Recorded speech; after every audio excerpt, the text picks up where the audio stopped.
आज आम गोटे कप सोयाबीन रे अध किलो चिकेन आमे माने बनैबा। हाँ हाँ पूरा भेज चिकेन आमे माने बनैबा। देखिबारु आरंभ करी खाइबा पर्यंत चिकेन रु जमा भी कम लागिबनी। गोटे गोटे बाइट आपन को पूरा चिकेन पीस भलिया लागिबो आ पूरा चिकेन टेस्ट भलिया आपन माने फील करि परिबे। तेबे चैनल टी को प्लीज सब्सक्राइब कर दियंतु। तेबे चलतु स्टार्ट करवा आज रेसिपी। तो मुझे नहीं जाइली पाखापाखि 150 ग्राम भाया सोयाबीन को आम मैंने भलसे गरम पानी रे फुटे नवा जे पर्यंत सोयाबीन आमर भल भाव में फुली जाइनी आउ टिके नाकु नरम हो जाइनी। तो मु प्रथमे तो कही दूची ए सोयाबीन आउ एथरे मिक्स होइकी आमर बेसन ऐड हबो आकु ना गोटे यूनिक स्टाइल रे मु प्रस्तुत करी। पूरा गोटे गोटे बाइट पूरा सते जमती बोनलेस चिकेन आपण माने खाउचंती से फीलटा नेबे। तो भल भाव में छाणी नवा। छाणी सारा पर ताकू बहुत समय पर्यंत बहुत समय माने कम से कम 10-15 मिनट पर्यंत पूरा ठंडा हवा पई छाड़ी नवा जेहेतु भल भाव में आमे माने चिपुड़ीबा। जदि गरम थिबो भलसे चिपुड़ी परिबानी भल भाव में पानी आमे ड्रेन कर नवा जेमती सोयाबीन रे टोटाल भी पानी टिके भी रहिबनी। जेहेतु जदि रहीगला ना तो आमको बैटर प्रस्तुत कला बेलू टिके नाको प्रॉब्लम हम बहुत सारा बेसन आमको ऐड करिया पड़िबो। तापर कौन करवा आम जोटा यहाँ को कौन करिया टिके नाको ग्राइंड कर नवा। तो पानी टोटाल भी ऐड दबानी कि लुण भी ऐड करवानी। तो यहाँ भल भाव में ग्राइंड करदे जमती ग्राइंड करवा जमती पूरा बेसी पूरा नरम हेनी हाथ को एमती टिके नाको प्रेस कला बेलू खदड़िया लगुन आ गोटा गोटा होगी किसी नथिबो। तो बस एमती करदबा। तापर जितनी सब ग्राइंडिंग करथबा ना गोटे जगह को आम मैंने काढ़ी नवा। तापर ना ये मुझे सेम कप रे 2 कप भाया मोर तो बेसन दरकार होता। प्रथम गोटे कप बेसन नहीं तो गोटे कप बेसन नवा से टिकेनाकू आम धनिया गुंड पकेबा। तापर से टिकेनाकू गोलमर्च गुंड पकेबा। सबू थे गोटे गोटे चामच ही आम मैंने ऐड करवा। यहाँ छोट चामच से हिसाब से मुझे ऐड करची। टिकेनाकू जीरा गुंड आम मैंने पकेबा। जहाँ सब सुखा मसला पकेबा लंका गुंड पकेबा। आपण मैंने जदि राग खाऊे से हिसाब से ऐड करेंगे। हलदी गुंड पकेबा। तापर मुझे अदा और रसुण को बाटी नहीं तो अदा रसुण पेस्ट आम मैंने गोटे गुंड पकेबा। तापर ये आम मैंने पकईदेवा गरम मसला सेमती गोटे चामच बास एति पकईदेवा। आउ एटा होची ना सबुठु मेन कंचा सोरिष तेल आम मैंने 2 चामच पकई नवा। नहले नहीं आपण पाखरे जदि बटर अच्छी तो बटर भी आपण मेल्ट करके पकई नहीं पारे। तापर आम स्वाद अनुसार लुण आम मैंने देदेवा। तो बेकिंग सोडा तो निहाती पकेबे किंतु तार मेजरमेंट होची बहुत इंपोर्टेंट। तो प्रथम तार मेजरमेंट जानी नवा। तो बेकिंग सोडा मुझे मेजरमेंट अनुसार नहीं से हिसाब से कहूँ गोटे एमती जदि स्पून अच्छी आपड़ पूरा समान भाव में एमती बेकिंग सोडा नेबे। आ जदि बा आपण पाखरे स्पून नाही तो हाथ में एमती मापी नेबे। बस एतिकी मापरे एतिकी क्वांटिटी रे आपण माने बेकिंग सोडा पकेबे। तथापि जदि आपण माननको कंफ्यूज लगे तो आपण माने पिंच अनुसार नेबे। पिंच माने माने मु जेंती नहींची 2 कप भलिया बेसन टोटाल 2 कप भलिया बेसन नहींची तो आपण माने 3 रु 4 पिंच आपण माने नेबे। तो गोटे पिंच 2 पिंच आ एटा होची 3 पिंच बस टोटाल होची 3 पिंच भाया आपण मैंने नेबे। जदि क्वांटिटी से हिसाब से आपण मैंने बढ़ाती से हिसाब से आपण मैंने पिंच सेमती बढ़े। बस एति भाव में आपण मैंने सब पकईदेवे। जेहेतु आमर बेसन पड़ुची आ बेसन जदि खाली बेसन रे भी करते आपण मैंने बेकिंग सोडा न पकईले भी चली था नरम होता। किंतु जेहेतु आम मैंने सोयाबीन पकाउचे सोयाबीन को ग्राइंडिंग करी पकाउचे आपण मैंने जानी थे सोयाबीन टिके नाकू पकेले ना सेटा हार्ड हो जाए। तेणुक सॉफ्ट रखापी आम मैंने निहाती आमर बेकिंग सोडा पकेबा। बेकिंग सोडा बेकिंग पाउडर नुहे आम केक प्रस्तुत करने बेकिंग सोडा ही पकेबा। तो ये मोर टिके नाकू हाथ चिपका चिपका लगिला सबू को आम मैंने गोले नवा। तो जमती टिके टिके चिपका चिपका लगिला मु सेई मेजरमेंट रे आ टिके नाकू एतिक नेली बेसन पुणी तापर भी आउ टिके नाकू बेसन नहीं कि मु पुणी टिके नाकू भलसे सबू तक बेसन को एमती एमती गोलेली जे पर्यंत बेसन पूरा सुखा सुखा लगिनी। मु टोटाल ए पानी ऐड करनी। हाथ को जिते सुखा सुखा लगे एमती बेसन तक छाड़ी छाड़ी हेला भाया लगे। ये जो बेसन दलाटा चकटाटा पूरा परफेक्ट हेलानी। तो एमती छाड़ी छाड़ी जाऊथबो एमती छड़ेला मात्रे किसी भी पानी भाया लगुन तो सुखिला सुखिला टाइप लगुथबो। बस से देखंतु आपण माने देखि जानी परथबे। ବାସ୍ ଏମିତି କିଛି ସମୟ ଆପଣମାନେ ଫ୍ୟାନ୍ ତଳେ ରଖିଦେବେ। ଫ୍ୟାନ୍ ତଳେ ରଖିଲା ପରେ ସେ ଅଟୋମେଟିକ୍ ପୁରା ଟାଣ ଟିକେ ନାକୁ ଶୁଖିଲା ଭଳିଆ ହେଇଯିବ, ଟିକେ ଟାଣ ଟାଇପ୍‌ର ହେଇଯିବ। ତ ଏଇଠି ଦେଖନ୍ତୁ ଆପଣମାନେ ଦେଖିକି ଜାଣିପାରୁଥିବେ, ହାତ ଧୋଇଦେବେ, ବାସ୍ ଏମିତି ଛଡ଼ଉଥିବେ, ଯେମିତି ଆରାମସେ ଛାଡ଼ି ଯାଉଥିବ, ହାତରେ ଲାଗୁନଥିବ, ପୁରା ଶୁଖିଲା ଭଳିଆ ଲାଗୁଥିବ। ବାସ୍ ସେଇ ହିସାବରେ ଆପଣମାନେ ଜାଣି ନେଉଥିବେ ଯେ ଆମର ପୁରା ଭଲ ଭାବରେ ହେଇଯାଇଛି। ବାସ୍ ଏମିତି ରଫ୍‌ଲି ହିଁ ଟୁକୁଡ଼ା ଟୁକୁଡ଼ା ଭାବରେ ଆପଣମାନେ ଗୋଟେ ସେପାରେଟ୍ ଭାବରେ ଗୋଟେ ଥାଳିଆରେ ରଖିନେବେ। କିଛି ଅଏଲ୍ ଲଗାଇବା ଦରକାର ନାହିଁ ଥାଳିଆରେ।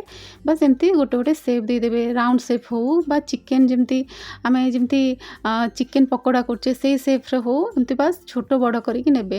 ମୁଁ ତ କହିବି ଟିକେ ଟିକେ ଛୋଟ ରଖିଲେ ବହୁତ ଭଲ, ବେଶୀ ବଡ଼ ପିସ୍ ରଖିଲେ ଭାଜିଲା ବେଳକୁ ଟିକେ ନାକୁ କଞ୍ଚା ରହିଯାଏ ନା, ତେଣୁକରି ଛୋଟ ପିସ୍ ରଖିବେ, ସେ ତ ଫୁଲିଯିବ ଅଟୋମେଟିକ୍, ବେଶୀ ବଡ଼ ପିସ୍ ରଖିବେନି। ଆଉ ଯଦି ବେସନ ଟିକେ ନାକୁ ଆଡ଼୍ ହୁଏ ଆରାମସେ ଦେଇପାରିବେ। ଆଉ ଯଦି ବେଶୀ ଟିକେ ନାକୁ ବେସନ ଆଡ଼୍ ହୁଏ ନା, ଟିକେ ନାକୁ ଲୁଣ ଦେବେ, କିନ୍ତୁ ପାଣି ଟୋଟାଲ୍ ଆଡ଼୍ କରିବେନି। ଦେଖି ଦେଖି ଟିକେ ନାକୁ ବେସନ ଆଡ଼୍ କରୁଥିବେ। ତ ଦେଖନ୍ତୁ ମୋ ହାତରେ ଟୋଟାଲ୍ ବି ବେସନ ଲାଗୁନି। ଆଉ ଟୋଟାଲ୍ ମୋର ସେ କପ୍ ଭଳିଆ 2ଟା, ଯେଉଁ କପ୍ ମେଜରମେଣ୍ଟରେ ମୁଁ ବେସନ ନେଲି ନା, ଟୋଟାଲ୍ 2 କପ୍ ଭଳିଆ ମୋର ବେସନର ଆବଶ୍ୟକତା ହେଇଥିଲା। ତ ଦେଖନ୍ତୁ ଏଇଠି ଭଲ ଭାବରେ ମୁଁ ସବୁତକ ଏମିତି ରଫ୍‌ଲି ହିଁ ପୁରା ଚିକେନ୍ ପିସ୍ ରଖିଲା ଭଳିଆ ରଖିନେଇଛି।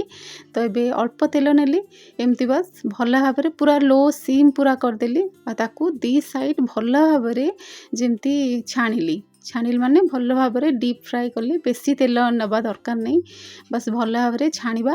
କିନ୍ତୁ ହଁ, ଭଲ ମାନେ ହାଇ ଫ୍ଲେମ୍ କରିଦେବାନି, ଲୋ ଫ୍ଲେମ୍‌ରେ ହିଁ ଛାଣିବା, ଯେମିତି ଭଲ ଭାବରେ 2 ସାଇଡ଼୍ ତକ ଭଲ ଭାବରେ ଛାଣି ହେଇଯିବ। ଯଦି କଞ୍ଚା ରହିବ ନା, ସେ ମସଲାଟା ପୁରା କଞ୍ଚାଳିଆ ଲାଗିବ, ତରକାରୀରେ ପକେଇଲା ମାତ୍ରେ ଭଲ ଭାବରେ ଛାଣି ହେଇନଥିବ, ଖାଇଲା ବେଳକୁ ପୁରା କଞ୍ଚା ସ୍ମେଲ୍ ଆସିବ, ଖାଇବାକୁ ଟୋଟାଲ୍ ଭଲ ଲାଗିବନି, କଞ୍ଚାଳିଆ ଗୋଟେ ଲାଗିବ। ତେଣୁକରି ପୁରା ଲୋ ଫ୍ଲେମ୍ କରିଦେବେ, ଆରାମସେ ଟିକେ ଟାଇମ୍ ଦେଇକି ଛାଣିବେ। ଟାଇମ୍ ବି ଏତେ ସମୟ ଲାଗିବନି, ଯେହେତୁ ଷ୍ଟାର୍ଟିଂରୁ ବହୁତ ସାରା ପକାନ୍ତିନି ବୋଲି ଅଳ୍ପ ପକାନ୍ତି, ତେଣୁକରି ମୁଁ ଅଳ୍ପ ପକେଇଥିଲି। ତାପରେ ଆଟ୍ ଏ ଟାଇମ୍ ମୁଁ ଏକା ସାଙ୍ଗେ 2 ଥରକରେ ହିଁ ପକେଇଲି, ଆଉ ସବୁତକ ମୋର ଭେଜ୍ ଚିକେନ୍ ରେଡ଼ି ହିଁ ହେଇଯାଇଥିଲା। ତ ଭଲ ଭାବରେ ମୁଁ 2 ସାଇଡ଼୍ ଛାଣି ନେଇଥିଲି। ଆଉ ଯେପର୍ଯ୍ୟନ୍ତ ଟିକେ ବ୍ରାଉନି କଲର୍ ଆସିନି, ମୁଁ କିନ୍ତୁ ଲୋ ଫ୍ଲେମ୍‌ରେ ହିଁ ରଖିଥିଲି, ଜମା ଲୋ ମିଡ଼ିୟମ୍ କରିନଥିଲି କି ହାଇ ଫ୍ଲେମ୍ କରିନଥିଲି। ଏପଟ ସେପଟ କରି ଭଲସେ ଛାଣି ନେଇଥିଲି। ଆଉ ବ୍ରାଉନ୍ ଯେପର୍ଯ୍ୟନ୍ତ ବ୍ରାଉନ୍ ମୁଁ ଦେଖେଇବି ଆପଣଙ୍କୁ କେମିତି ବ୍ରାଉନ୍ ହେଲା ପର୍ଯ୍ୟନ୍ତ, ଅଟୋମେଟିକ୍ କଲର୍‌ରୁ ହିଁ ଆପଣମାନେ ଜାଣିପାରିବେ 2 ପାର୍ଶ୍ୱ ଭଲସେ ଛାଣି ହେଇଯାଇଛି। ତ ଏଇଠି ଭଲ ଭାବରେ ଛାଣି ହେବା ପର୍ଯ୍ୟନ୍ତ ଟିକେ ନାକୁ ୱେଟ୍ କରିବା।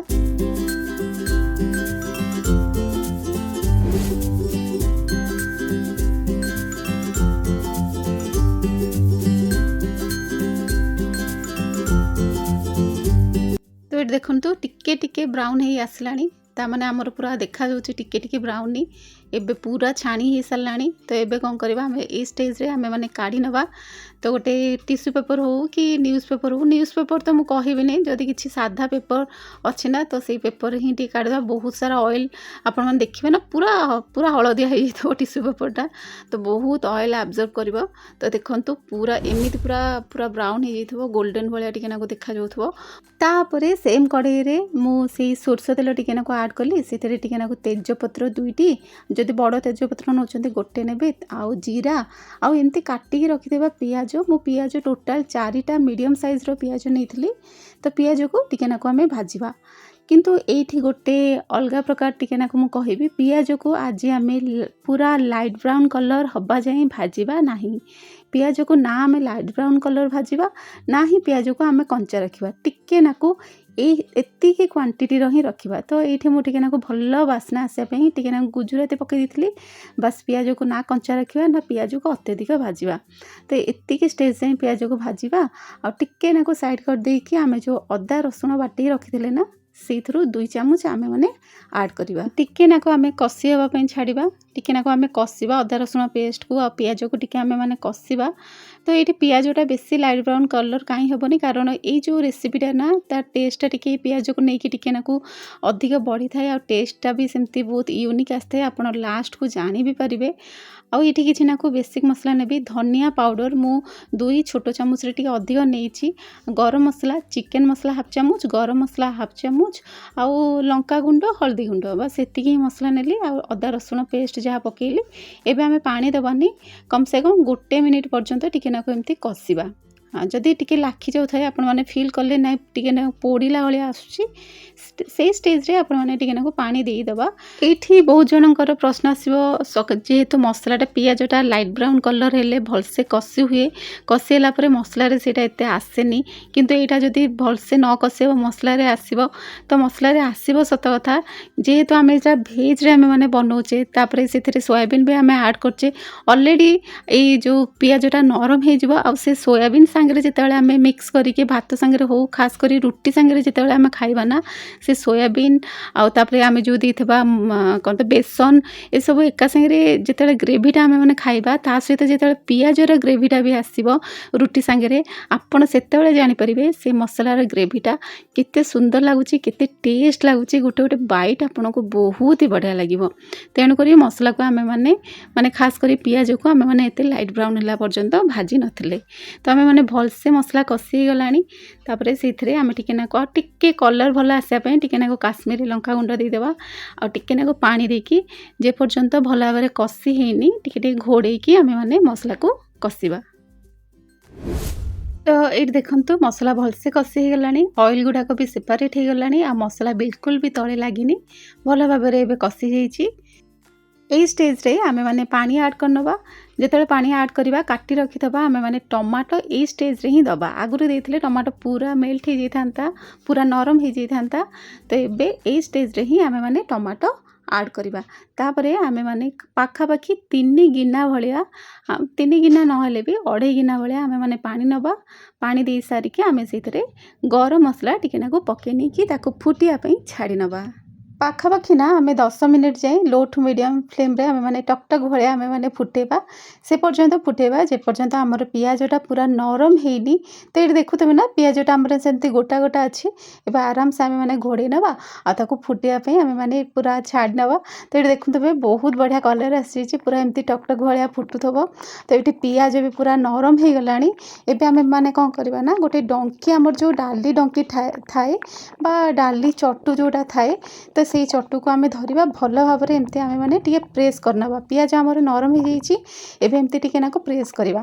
କିଛି ପିଆଜ ଆମର ପ୍ରେସ୍ ହେଇକି ପୁରା ଆହୁରି ସେ ଝୋଳ ସାଙ୍ଗରେ ପୁରା ମେଲ୍ଟ ହେଇଯିବ, ମିଶିଯିବ। ଆର ଯେଉଁ ଟେଷ୍ଟ ଆସିବ ନା, ଅସମ୍ ଟେଷ୍ଟ ଆସିବ।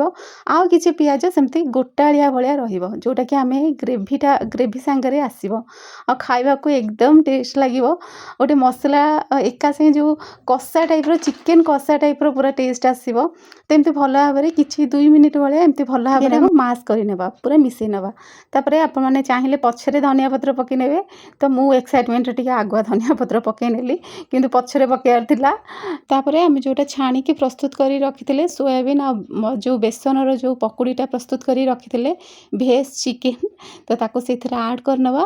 ଆଉ କମ୍ ସେ କମ୍ 2ରୁ 3 ମିନିଟ୍ ଟିକେ ନାକୁ ଆମେମାନେ ଫୁଟେଇବା। ପୁରା ସିମ୍ କରିଦେବା, ବେଶୀ ଟକଟକ କରି ଫୁଟେଇବାନି, ନହେଲେ ନାହିଁ ସବୁତକ ଯେଉଁ ସୋୟାବିନ୍ ଆଉ ବେସନର ପକୁଡ଼ିଟି ସେଇଟା ମିଳେଇଯିବ। ତେଣୁକରି ଆମେ କ'ଣ କରିବା, ପୁରା ଲୋ ଫ୍ଲେମ୍ରେ ଆମେମାନେ ତାକୁ ଟିକେ ନାକୁ ଫୁଟେଇବା, ଯାହାଦ୍ୱାରା ସେଥିରେ ସବୁ ମସଲା ଆମେ ଯାହା ପକାଇଛେ ନା, ସେଗୁଡ଼ାକ ସବୁ ସେ ଝୋଳ ସବୁତକ ସେ ଆବଜର୍ଭ କରିବ। ଆଉ ଆପଣମାନେ ଆଗକୁ ଦେଖି ଜାଣିପାରିବେ ସେ ବହଳିଆ ବି ହେଇଯିବ, ସବୁତକ ସେ ସୋକ୍ କରିନେବ। 3-4 ମିନିଟ୍ ପରେ ଆପଣମାନେ ଦେଖୁଥିବେ ଝୋଳଟା ପୁରା ବସିଯାଇଛି, ଆଉ କଲର୍ ବି ବହୁତ ବଢ଼ିଆ ଆସିଛି। ଖାଇବାକୁ ବି ବହୁତ ହି ଟେଷ୍ଟ ଲାଗେ, ବାସ୍ନା ବି ବହୁତ ହି ବଢ଼ିଆ ଆସୁଛି। ତ ନିଶ୍ଚିତ ଥରେ ଏମିତି ବନାନ୍ତୁ, ଭେଜ୍ ଦିନମାନଙ୍କରେ ନିହାତି ଭାବେ ବନାନ୍ତୁ, ରୁଟି ପରଟା ସାଙ୍ଗରେ ଭରପୁର ଏନ୍ଜୟ କରନ୍ତୁ। ଖାଇବାକୁ ତ ଆମ ଦେହ ପାଇଁ ବହୁତ ଭଲ, ପାଟିକୁ ଯେମିତି ରୁଚିକର, ସ୍ୱାସ୍ଥ୍ୟ ପାଇଁ ସେମିତି ହିତକର।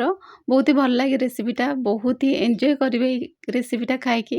ତ ଆଶା କରୁଛି ଆଜିର ରେସିପି ବହୁତ ହି ପସନ୍ଦ ଆସିଥିବ ଆପଣମାନଙ୍କୁ। ପସନ୍ଦ ଆସିଥିଲେ ଲାଇକ୍ ଆଉ କମେଣ୍ଟ ତ ନିହାତି କରନ୍ତୁ, ଆଉ ଆପଣଙ୍କର ମତାମତ ନିହାତି ଭାବରେ ରଖନ୍ତୁ କମେଣ୍ଟ ବକ୍ସରେ। ଆଜି ଯଦି ମୋ ଚ୍ୟାନେଲକୁ ଆପଣମାନେ ନୂଆ ଭିଜିଟ୍ କରୁଛନ୍ତି ଅବା ନୂଆ ଦେଖୁଛନ୍ତି, ପ୍ଲିଜ୍ ମୋ ଚ୍ୟାନେଲକୁ ସବସ୍କ୍ରାଇବ୍ କରନ୍ତୁ। ଏମିତି ନୂଆ ନୂଆ ରେସିପି ପାଇଁ। ରହିଲି, ନମସ୍କାର, ଜୟ ଜଗନ୍ନାଥ।